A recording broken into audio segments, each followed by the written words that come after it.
Está un poco más oscuro esta tarde, pero por la hora, como era la semana pasada y la anterior y la anteanterior, ya dijimos que se podía ya decir buenas tardes. Así que lo dejamos así, en buenas tardes. Bien.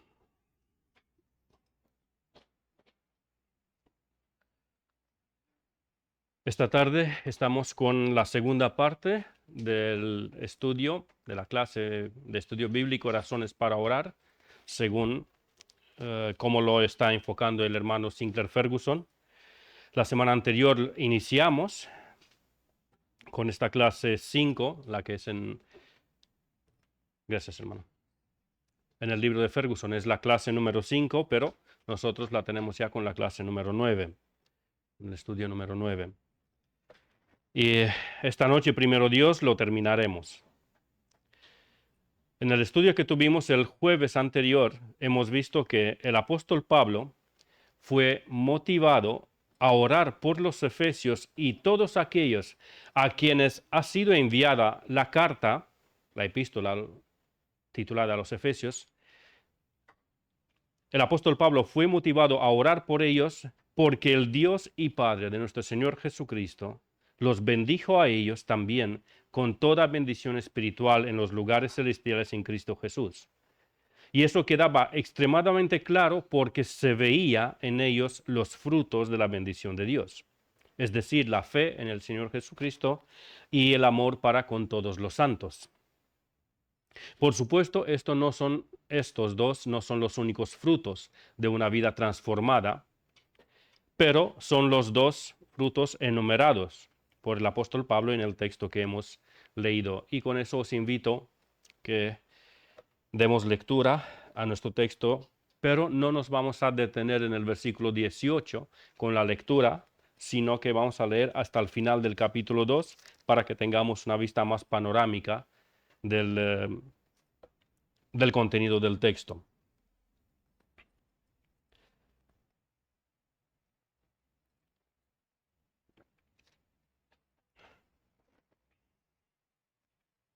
Efesios 1, del 15 hasta el final del capítulo.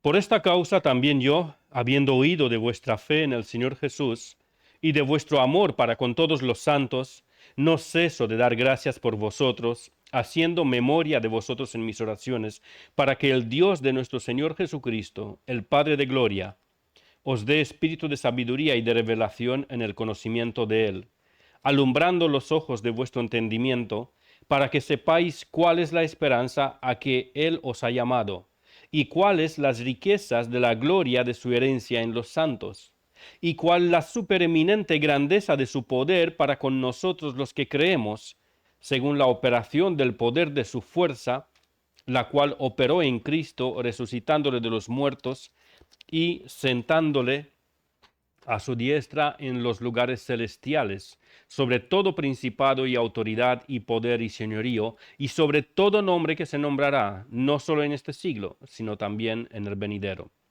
Y sometió todas las cosas bajo sus pies, y lo dio por cabeza sobre todas las cosas a la iglesia, la cual es su cuerpo, la plenitud de aquel que todo lo llena en todo. Amén. Mafer, ¿me ayudas por favor? Versículo 16. No ceso de dar gracias por vosotros, haciendo memoria de vosotros en mis oraciones. El apóstol Pablo, cuando pensaba en los efesios y en todos aquellos que leerían la epístola que él ha escrito, da gracias a Dios por ellos. No ceso de dar gracias por vosotros, dice. Da gracias a Dios, porque fue Dios quien los bendijo también a ellos, con toda bendición espiritual en los lugares celestiales en Cristo Jesús. Pablo da gracias a Dios por los creyentes. No da gracias a los creyentes por, como se suele decir en muchos púlpitos hoy en día, por haber invitado a Cristo en su corazón, entre comillas, o por tomar una decisión para Cristo. Pablo tiene muy claro quién es la parte activa en la salvación de las personas, de los efesios y de todos aquellos que leerían su carta. Pablo tiene muy claro quién es el que ha hecho esa transformación, quién tiene el mérito y la gloria en todo esto. Y ese es Dios.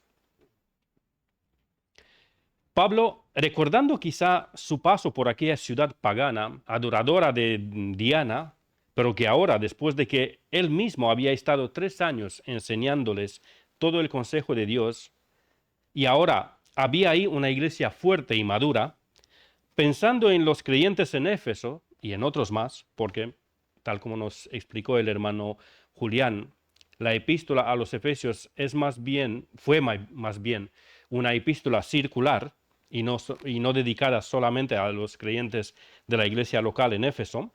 El apóstol, cuando piensa en ellos, no les da las gracias a ellos por creer en Cristo y arrepentirse de sus pecados. No les felicita a ellos por haber tomado la mejor decisión de su vida, la decisión de la cual nunca se arrepentirán jamás. Sino que Pablo, en oración, estando de rodillas, da gracias a Dios por ellos y a Dios solamente glorifica por esta transformación. Repito, Pablo no felicita a los efesios porque ellos han tomado la mejor decisión de su vida, escogiendo a Cristo. No les levanta el ánimo asegurándoles que nunca jamás se arrepentirán de su decisión, aunque pasarán por tribulaciones o por lo que sea, sino que estando de rodillas, Pablo le da gracias a Dios. ¿Por qué? Porque estando en oración delante de Dios, honestamente, reconocemos todos y cada uno de nosotros y le damos todos y cada uno de nosotros el mérito y las gracias a Dios, porque Él nos ha cambiado el corazón y la mente. Recuerdo que hablando de este aspecto en teología con los hermanos que están en el discipulado, les pedí que intenten poner por escrito una oración en cual ellos darían las gracias por la salvación que Dios les ha dado. Y todos, con una sola excepción, pero todos, han dicho algo parecido a: Señor, te doy gracias porque tú me has alcanzado cuando yo estaba perdido. O Señor, te doy gracias porque tú me has salvado de mis pecados. O Señor, te doy gracias porque tú has cambiado mi corazón. U otras expresiones o oraciones parecidas. Pero ninguno de ellos, salvo una excepción, dijeron: yo estoy contento por la decisión que he tomado para Cristo.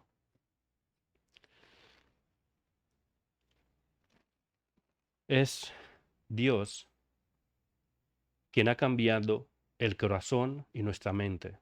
Es Dios quien abrió nuestros ojos espirituales.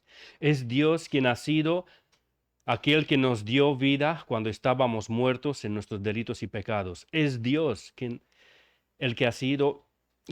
que nos ha nacido de nuevo por la palabra de verdad, quien nos ha nacido de nuevo de agua y del Espíritu. Es Dios el que ha hecho todo esto con nosotros.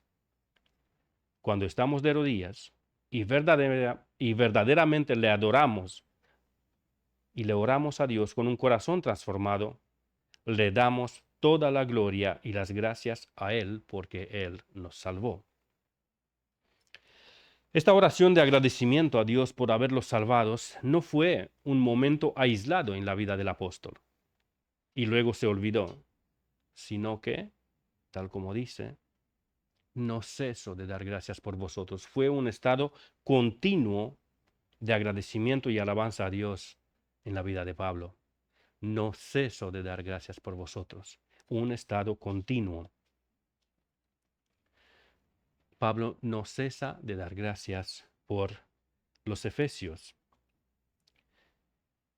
Gracia derramada en abundancia sobre él mismo, sobre los efesios y sobre todos los creyentes, sobre ellos y a través de ellos. Hermanos, creo que tenemos aquí muchas cosas para aprender y para seguir como ejemplo de nuestro apóstol querido, apóstol Pablo. Primero, obedecer a Dios y proclamar el Evangelio a toda criatura hasta el fin del mundo, como Él lo hizo. El apóstol Pablo es conocido como el misionero que más personas ha alcanzado con la predicación del Evangelio. Segunda cosa que podemos aprender de él es glorificar a Dios y solamente a Dios por las almas convertidas. Tercero, perseverar en esta actitud de gratitud a Dios por los resultados de la obra evangelística. Hermanos, cuando miramos a nuestro alrededor aquí, en nuestra iglesia local, y vemos a los santos y fieles en Cristo Jesús de la Iglesia Bautista Bíblica de Móstoles, ¿le damos gracias a Dios por ellos? ¿Por los que nos rodean? ¿Por los que están a nuestro alrededor? Me alegro, pastor. Y espero que esa es la actitud de todos nosotros. Y si no lo es, que nos arrepintamos y que lo sea. ¿Le damos gracias a Dios o vemos primero sus errores y debilidades antes que la gracia salvadora de Cristo? Recuerdo que se usó en una de las clases, creo que de las clases de matrimonio, si no me equivoco, alguien pintó en una hoja blanca un punto y preguntó a todos los demás, ¿qué veis aquí? Y salvo uno que ya sabía cuál era el truco, todos dijeron un punto. Los demás, perdón, no, los demás. El que ya sabía cuál era el truco, la ilustración, dijo, veo una hoja blanca que tiene un punto. Esa es la respuesta que nosotros los creyentes tenemos que tener. Cuando vemos a nuestros hermanos aquí en la Iglesia Bautista Bíblica de Móstoles, que no nos fijemos ya directamente en el punto, en la mancha que hay en su vida, porque todos tenemos esa mancha, sino ver lo blanco, lo que Cristo ha limpiado, ha purificado con su sangre. Somos limpiados, somos purificados, somos santificados por la sangre de Cristo. Sí, tenemos errores, tenemos problemas, tenemos algún pecado, cada uno en nuestras vidas, pero somos regenerados en Cristo. Y esto es lo que tenemos que ver primeramente en la vida de nuestros hermanos. Cuando tú oras y piensas en los hermanos de tu iglesia local, ¿te gozas y das gracias a Dios por ellos o piensas, menudos hermanos que me han tocado?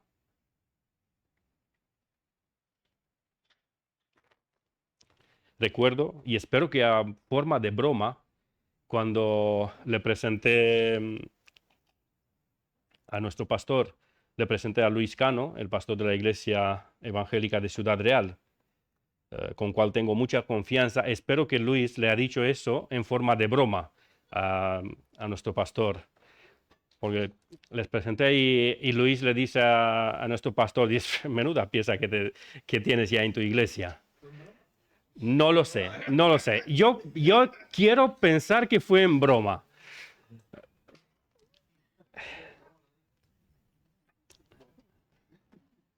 Pablo no cesó de dar gracias por sus hermanos en la fe. Pero no se limitó solamente a dar gracias por ellos, sino que también hizo peticiones por ellos.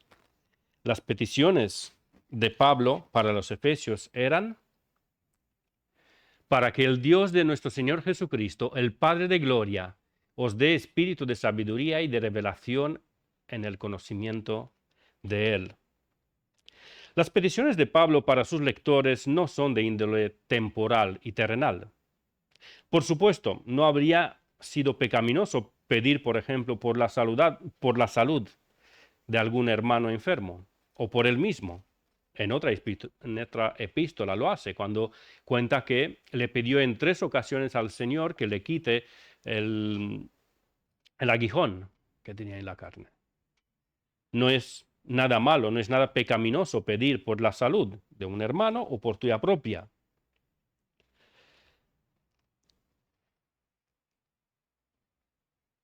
Nosotros lo hacemos en nuestra iglesia aquí los jueves y creo yo que también lo hacemos en los demás días en nuestras casas, pedir por la salud de nuestros hermanos. No habría sido nada pecaminoso pedir, por ejemplo, por el alimento necesario. Cristo nos enseñó a pedir por el pan de cada día.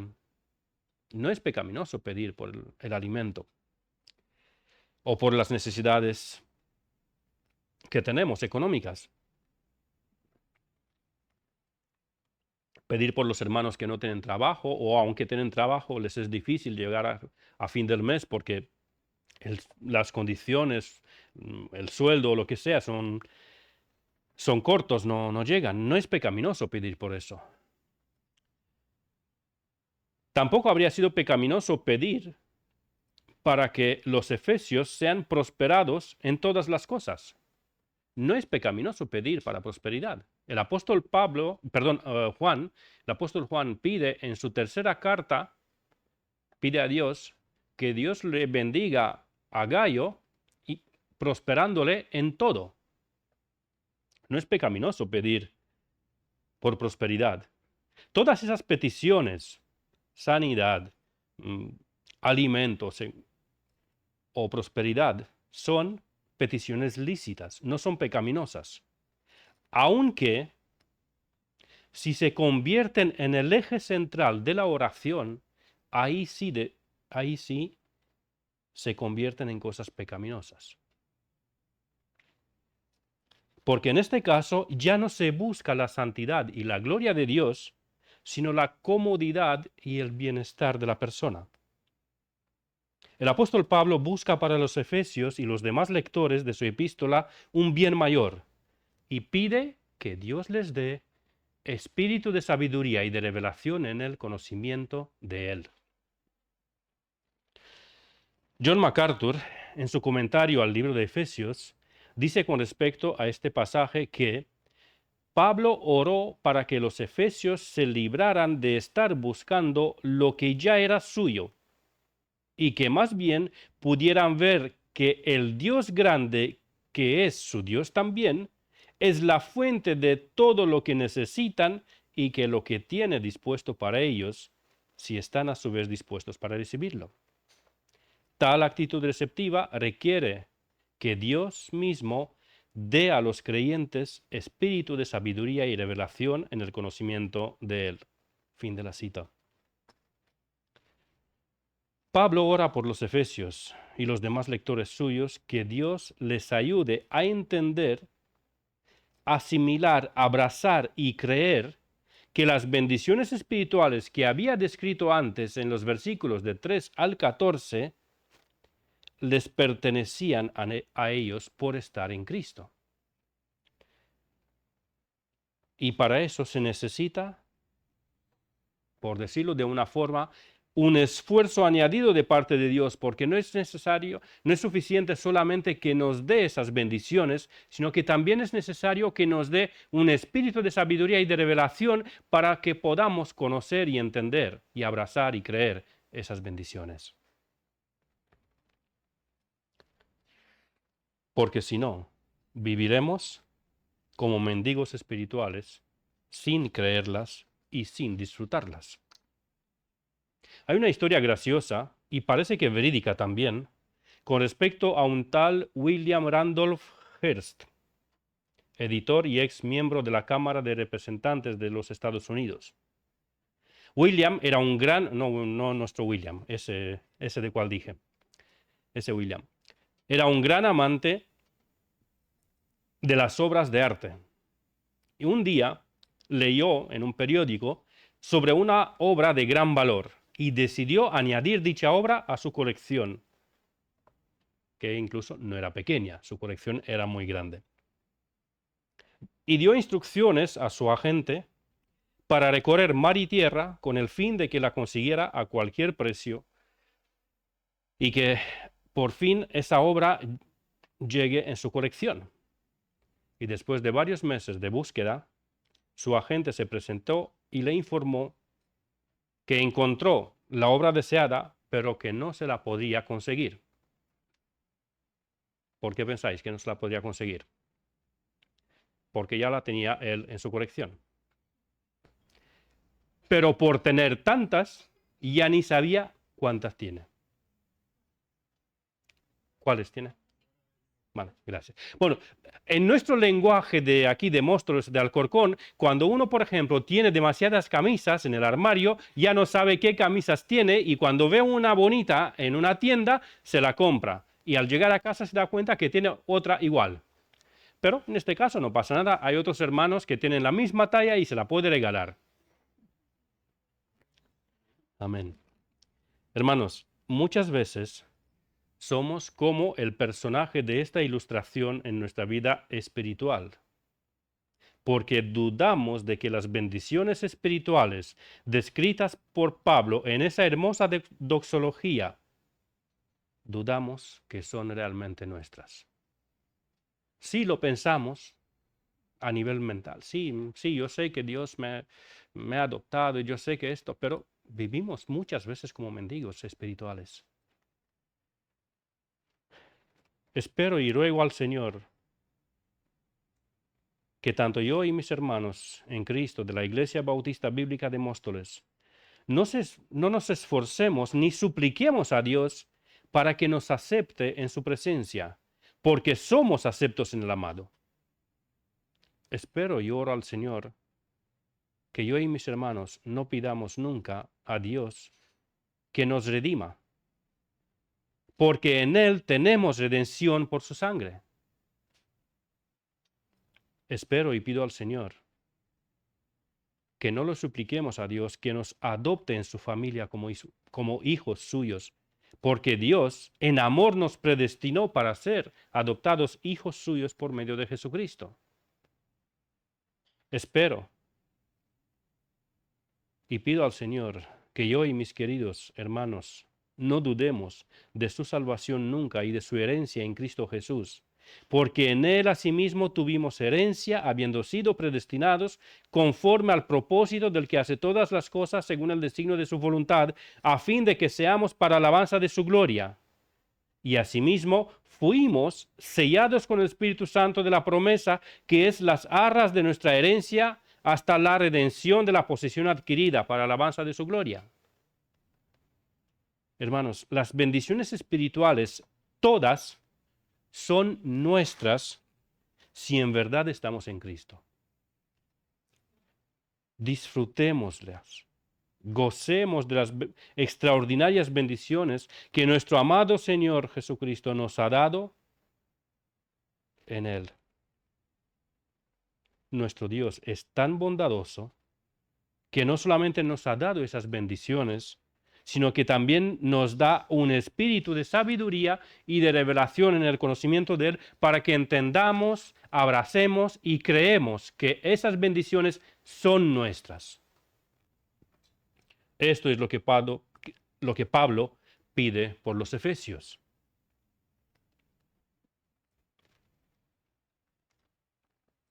Ahora tenemos un problemilla.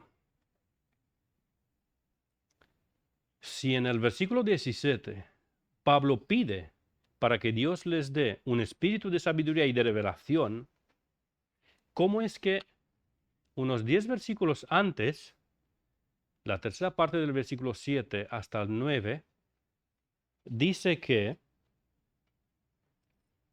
las riquezas de su gracia, que hizo sobreabundar para con nosotros en toda sabiduría e inteligencia, dándonos a conocer el misterio de su voluntad según su beneplácito? ¿Cómo es que entre las bendiciones con las cuales Pablo dijo que Dios nos bendijo ya, están también esas bendiciones, el conocer el misterio de su voluntad y que nos bendijo, que hizo sobreabundar para con nosotros su gracia en toda sabiduría e inteligencia? ¿Cómo es que ahora pide un espíritu de sabiduría y de revelación? ¿Captáis la aparente contradicción? A ver, Pablo dice ya en versículos 7 al 9 que Dios nos bendijo con las riquezas de su gracia, que hizo sobreabundar para con nosotros en toda sabiduría e inteligencia, dándonos a conocer el misterio de su voluntad, según su beneplácito, el cual se había propuesto en sí mismo. Pero sobre todo quiero que nuestra mente se quede con esa parte. hizo sobreabundar para con nosotros en toda sabiduría e inteligencia, dándonos a conocer el misterio de su voluntad. Y ahora, y dice, 10 versículos más tarde, que ora al Señor para que nos dé un espíritu de sabiduría y de revelación en el conocimiento de Él. Pero no dijo que ya nos lo había dado. Es posible que Pablo dudara, como hacemos nosotros muchas veces, de que realmente Dios los bendijo con toda sabiduría e inteligencia. ¿O tenemos una contradicción? Bueno, como buenos creyentes, espero que ya la contradicción la quitamos ya desde un principio, porque sabemos que en la Biblia no hay contradicciones. Entonces, ¿qué es lo que ocurre aquí? Dudaba Pablo de, como nosotros muchas veces hacemos, de que realmente Dios los bendijo con toda sabiduría e inteligencia. Respuesta: de ninguna manera. Pablo no dudaba de que realmente Dios los bendijo con muchísima sabiduría a los efesios y que ellos ya conocían a Dios y asimismo el misterio de la voluntad de Dios con respecto a la inclusión de los gentiles en el pueblo de Dios. Pero Dios es infinito y jamás llegaremos a un conocimiento completo, total y absoluto de Él. Él es infinito e infinitas son sus bendiciones para con su pueblo. Pablo pide para los efesios que Dios les dé un espíritu de sabiduría y de revelación en el conocimiento de Él para que crezcan más y más en ese conocimiento. Eso nos hace recordar lo que ya habíamos visto hace no mucho tiempo cuando estudiábamos la oración de Ana, la madre de Samuel, que el conocer a Dios es, en primer lugar, un asunto de gracia. Y por esto Pablo le pide a Dios que les dé a los efesios un espíritu de sabiduría y de revelación en el conocimiento de Él, que le conozcan más y más. Que no se queden solamente con el conocimiento salvífico, sino que lo conozcan más y más a Dios. Como una segunda prueba de que el conocer a Dios es un asunto de gracia, os invito a que vayáis a Éxodo capítulo 33, versículos 17 al 19, para ver cómo es tratado el conocimiento de Dios en la vida de Moisés. Éxodo capítulo 33, versículos del 17 al 19.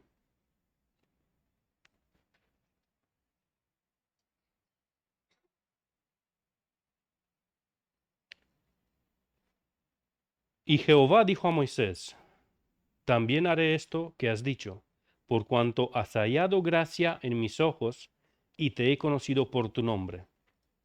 Él entonces dijo, Moisés: te ruego que me muestres tu gloria. Y le respondió Jehová: yo haré pasar todo mi bien delante de tu rostro, y proclamaré el nombre de Jehová delante de ti. Y tendré misericordia del que tendré misericordia, y seré clemente para con el que seré clemente. Hermanos, debemos reconocer siempre que si conocemos a Dios, es en primer lugar un asunto de gracia. Es porque Él ha querido que lo conozcamos. Es porque Él ha querido revelarse a nosotros. Porque Él soberanamente, como a Moisés, ha decidido tener misericordia de nosotros. No podríamos haberlo conocido jamás por nuestras fuerzas, por nuestra sabiduría y por ningún otro método que emplearíamos. Porque el conocer a Dios es, en primer lugar, un asunto de gracia. Y esto es así, no solamente en el conocimiento salvífico, y como que después depende solamente de nuestros esfuerzos y nuestra diligencia en cuanto crecemos en el conocimiento de Dios. Moisés tenía un conocimiento salvífico y un conocimiento de Dios bastante profundo, pero aún así le pidió a Dios que le muestre su gloria. Le pidió a Dios, Señor, muéstrame tu gloria, hazme conocerte más. Quiero ver tu gloria. Y Dios le contestó que haría pasar por delante de él todo su bien, es decir, toda su gloria. ¿Por qué? Porque halló gracia delante de él. Esto es lo que dice al principio. Por cuanto has hallado gracia delante de mí, haré también esto. Y tendré misericordia del que yo tenga misericordia. Eso fue así, porque Moisés halló gracia ante los ojos de Dios y porque Jehová Dios había determinado tener misericordia con él. Los efesios y los demás creyentes por los que obra Pablo tenían un conocimiento salvífico de Dios y muy probablemente conocían más a Dios, no solamente el conocimiento salvífico. Pero aún así el apóstol le pidió a Dios que les dé un espíritu de sabiduría y de revelación en el conocimiento de Él. Hermano, si tú tienes un mejor y mayor conocimiento de Dios que otro hermano tuyo, no te jactes. No te jactes, sino glorifica a Dios por ello. Porque por gracia lo conoces más y mejor que otros. Y sigue pidiendo que el Señor te siga descubriendo más y más de su gracia. No te jactes, porque todo lo que tienes, por gracia te es dado. Ahora, me dirijo a los que tienen años en la fe y tristemente el conocimiento de Dios que tienen se limita a que Cristo murió por ellos en la cruz, que sus pecados son lavados en su sangre y poco más. Hermano, si este es tu caso, no te excuses que a ti no te ha dado Dios más conocimiento y que por eso te has quedado enano en el conocimiento espiritual. Recuerda que el conocimiento de Dios, el conocer a Dios, es solamente en primer lugar un asunto de gracia, pero es también una responsabilidad del cristiano buscar crecer en el conocimiento de Dios. Recuerda que el conocer a Dios no es solamente un asunto de gracia. Es cierto que primeramente es un asunto de gracia, pero es también un asunto de diligencia y esfuerzo y búsqueda de cada cristiano, un asunto de responsabilidad de cada uno de nosotros. Así que, hermanos, no seamos perezosos en el conocimiento de Dios, sino que debemos buscar, indagar, escudriñar las Escrituras y todos los esfuerzos que están a nuestros alcances para crecer en el conocimiento de Dios.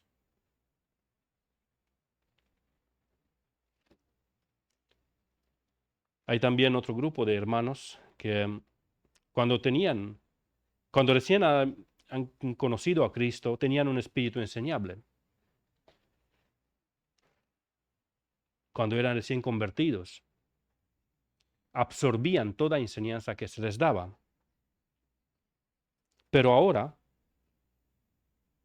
se creen ya doctores o suficientes en el conocimiento de Dios y ahora ya se han convertido en personas duras de servicio.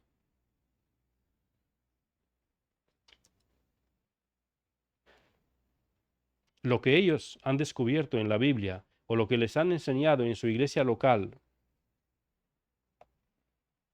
lo consideran un conocimiento como si fuera infalible, intocable. Imposible de que tenga algún error. Si tú eres uno de esos, hermano, recuerda que los mismos apóstoles de Cristo, aunque habían aprendido de Cristo mismo y eran llenos del Espíritu Santo, por lo menos en 2 ocasiones, en el libro de los Hechos, se demostró que estaban equivocados en sus convicciones. La primera vez, con respecto a la inclusión de los gentiles en Hechos 11, cuando se enteraron que Pedro fue y le predicó el Evangelio a Cornelio y a los de su casa, y que comió con ellos, se enojaron y trataban de llamarle la atención a Pedro que cómo se le ha ocurrido semejante barbaridad de ir en casa de un gentil y comer con ellos.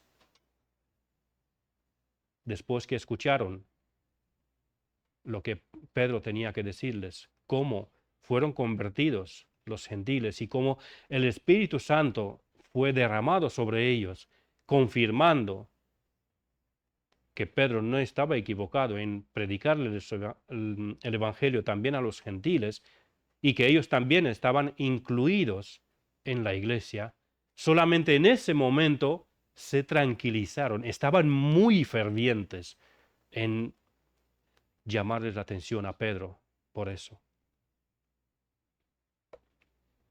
La segunda vez, cuando se equivocaron, aunque no es una equivocación muy clara, sino más bien dudaron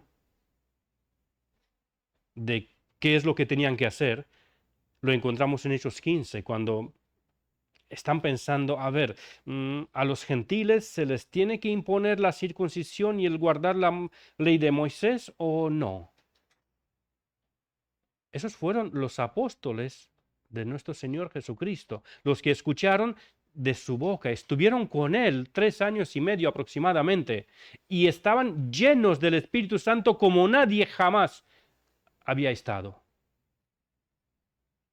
Y aún así se equivocaron. Y si ellos se equivocaron, tú y yo mucho más. Hermano, tu enseñanza, tus convicciones no son infalibles. Y si tú no tienes una actitud enseñable, eso es señal de orgullo y dureza de corazón. No te estoy diciendo que tienes que estar abierto a toda enseñanza y así estar en riesgo a recibir cualquier error y herejía. Pero sí me refiero a que tengas la apertura de sentarte con un hermano que tiene convicciones diferentes a las tuyas, y que en paz y armonía puedan enseñarse uno al otro, puedan comprobar, puedan debatir en paz y armonía y puedan aprender el uno del otro por medio de la palabra de Dios. No tengas miedo a estar equivocado. Todos y cada uno de nosotros lo estamos en más de una convicción. También una cita de John MacArthur, que ya lo dije varias veces.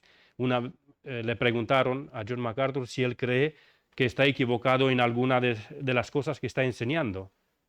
Y MacArthur contestó, estoy seguro que en algo estoy equivocado. El problema es que no sé en qué estoy equivocado.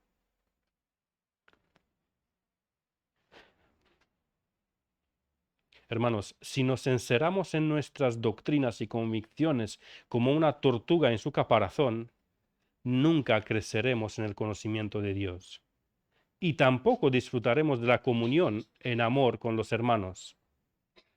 Así que bájate de ese pedestal si te has subido ahí, porque tu teología no es infalible e inerrante, como tampoco la mía lo es.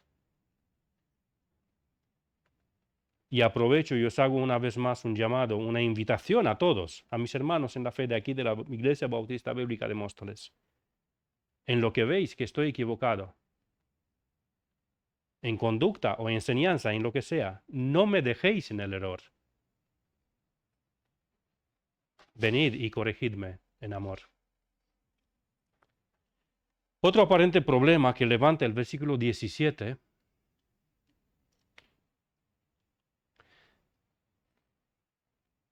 es la palabra revelación. Pablo pidió a Dios en oración que les dé a los efesios un espíritu de sabiduría y de revelación. Con respecto a lo que se refiere por espíritu de sabiduría, ya lo hemos visto. Resumido, se refiere a la capacidad de entender y creer quién es Dios y cómo es Él, y asimismo asimilar que las bendiciones espirituales descritas en la palabra de Dios son nuestras en Cristo Jesús. Pero, ¿qué quiere decir con espíritu de revelación? La contestación a esta pregunta tiene varias respuestas, pero son cortas. Para los creyentes de aquella época, la expresión podría significar literalmente espíritu de revelación, aunque no para todos sin excepción. Me refiero a los dones espirituales. En esa época, y probablemente unas cuantas generaciones después, hasta que el canon de la escritura fue completado y las iglesias tuvieron todas sus sagradas escrituras completas, en la iglesia había profetas, personas a las cuales el Espíritu Santo les daba ocasionalmente palabras proféticas, por cuanto no tenían la Biblia. En ese periodo de la iglesia, los dones extraordinarios del Espíritu Santo estaban presentes y activos en las congregaciones. Pero una vez completado y cerrado el canon de la Biblia, esos dones ya no han sido necesarios. Salvo casos muy extraordinarios y aislados, hoy día podríamos decir que los dones extraordinarios no están presentes, como por ejemplo el don de profecía, de lenguas o el de hacer milagros. No me refiero a que Dios no esté haciendo milagros hoy día, porque el simple acto de sustentarnos es un milagro, sino que me refiero a que no es habitual hoy día que haya hermanos en las congregaciones que tengan un don especial de hacer milagros. Pero nos vamos a concentrar en el asunto de profecía, porque es lo que nos interesa en esta noche. En aquel entonces, como en las iglesias locales no tenían todos los libros del Nuevo Testamento, sí tenían el Antiguo Testamento, pero no todos los del Nuevo Testamento. Incluso ni eran escritos todavía todos los libros del Nuevo Testamento. En esas congregaciones Dios capacitaba a creyentes con el don de profecía. Ahora, por supuesto, no era un don de adivinación para predecir el futuro, como se practica falsamente hoy en día en algunas iglesias pentecostales y en los grupos carismáticos. No a ese tipo de profecía se refiere Pablo.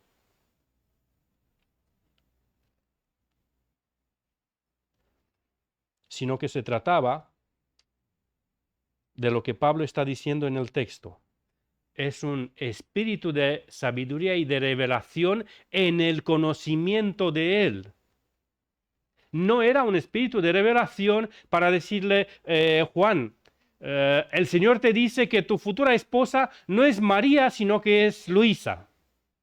O el Señor te profetiza que este año en cual vamos a entrar es un año de mucha prosperidad, de mucho poder. Y no recuerdo los términos que suelen usar, porque últimamente ya no he escuchado tanto y se me han lavado. Pero sabéis a qué me refiero, ¿no? No a eso. No ese era el espíritu de revelación que Pablo pedía por los efesios, sino que era un espíritu de revelación en el conocimiento de Dios.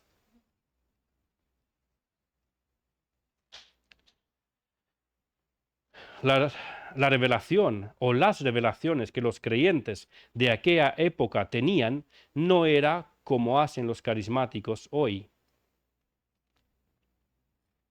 Ahora, cuando casi todos los cristianos tenemos nuestras Biblias, incluso en varias traducciones e idiomas, ese don ya no está presente en las iglesias, salvo casos muy extraordinarios, como he dicho. Sujel Michelin dijo una vez con respecto a eso, dijo, yo soy cesacionista, es decir, creo que los dones extraordinarios han cesado, pero Dios no es cesacionista. Yo sí lo soy, pero Dios no lo es. Cuando Dios quiere hacer algo es soberano y hace lo que Él quiere. Pero lo que observamos como práctica habitual en la iglesia es esto. Un segundo que ya no tengo claro dónde he llegado. Sí.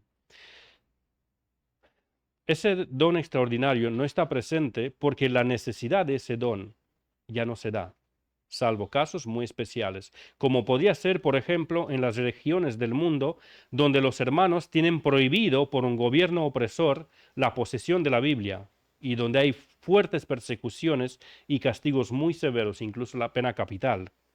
para aquellos que poseen una Biblia. Pero en nuestros países, donde existe una cierta libertad religiosa, y todos tenemos nuestras Biblias, ese don de revelación, de transmitir infaliblemente el conocimiento de Dios, ya no se da. En cambio, lo que sí es necesario y presente en todas las edades es un espíritu de iluminación. Es decir, que Dios nos abra los ojos del entendimiento para poder comprender correctamente las Sagradas Escrituras, tal como lo refiere el apóstol en la primera parte del versículo 18. Leemos 17 y luego la siguiente parte del 18. Un espíritu de sabiduría y de revelación en el conocimiento de Él, alumbrando los ojos de vuestro entendimiento. Esto es lo que pone en mi Biblia y creo que en la vuestra también.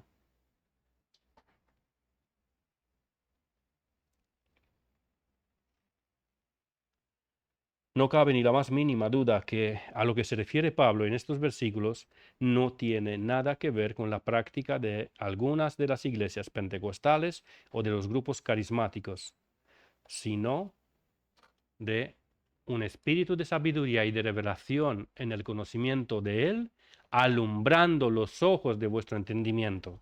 A eso se refiere. Hermanos, este tiene que ser uno de nuestros deseos y nuestra oración constante. Es decir, pedirle siempre a Dios que nos dé un espíritu de iluminación para que podamos entender correctamente su santa palabra. Porque si no la entendemos correctamente, no la aplicaremos correctamente. Porque si no la entendemos correctamente, corremos incluso el riesgo de hacernos un Dios a nuestra imagen y semejanza y adorar al final adorando un Dios extraño, adorar un ídolo. Necesitamos que el Señor nos dé un espíritu de sabiduría y de revelación en el conocimiento de Él, alumbrando los ojos de nuestro entendimiento para que entendamos correctamente la palabra de Dios. Por supuesto, Dios no nos va a dar esta capacidad de entender su palabra si no leemos su palabra, si no estudiamos su palabra. Esta iluminación no viene automáticamente, la pedimos y Dios ya viene como un rayo. No, no es así.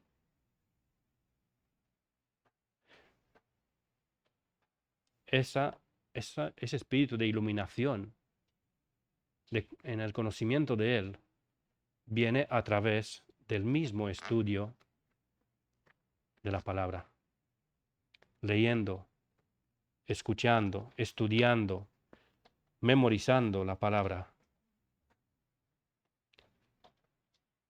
Crecemos en este entendimiento. Esa iluminación no viene automáticamente. No es que la pedimos una vez y de ahí en adelante, siempre que leemos la Escritura, la entenderemos perfectamente, sino que esa petición tiene que estar presente siempre en nuestras oraciones y debe estar acompañada de un espíritu enseñable y de un estudio bíblico constante. En conclusión a este mensaje, me veo obligado a reconocer que a pesar de intentar ser lo más corto posible y tratar de abarcar todo el contenido de los versículos incluidos en la clase que el hermano Ferguson ha diseñado, tanto por mi poca habilidad como por la abundancia de la enseñanza importante que hay en estos versículos, me fue imposible. El versículo 18 apenas lo he tocado en su inicio. Pero como lo que se expone en la segunda parte del versículo 18 es el inicio de la enumeración que continúa hasta el final del capítulo, creo que el hermano que traerá el siguiente estudio podría incluir esa porción de versículo en su clase, si así le parece bien. Por lo demás, hermanos, que Dios nos ayude a identificarnos con el apóstol Pablo para que podamos decir juntamente con él, yo os invito que vayáis de nuevo al versículo 15 del capítulo 1 de Efesios, que el Señor nos ayude a identificarnos con el apóstol Pablo y que no solamente digamos, sino que pensemos y que hagamos lo que Pablo hizo. Por esa causa también yo, habiendo oído de vuestra fe en el Señor Jesús y de vuestro amor para con todos los santos, no ceso de dar gracias por vosotros, haciendo memoria de vosotros en mis oraciones, para que el Dios de nuestro Señor Jesucristo, el Padre de gloria, os dé espíritu de sabiduría y de revelación en el conocimiento de Él, alumbrando los ojos de vuestro entendimiento. Esa quiero que sea nuestra práctica y la mía y nuestra oración para con nuestros hermanos de la Iglesia Bautista Bíblica de Móstoles, y que así nos ayude Dios. Amén.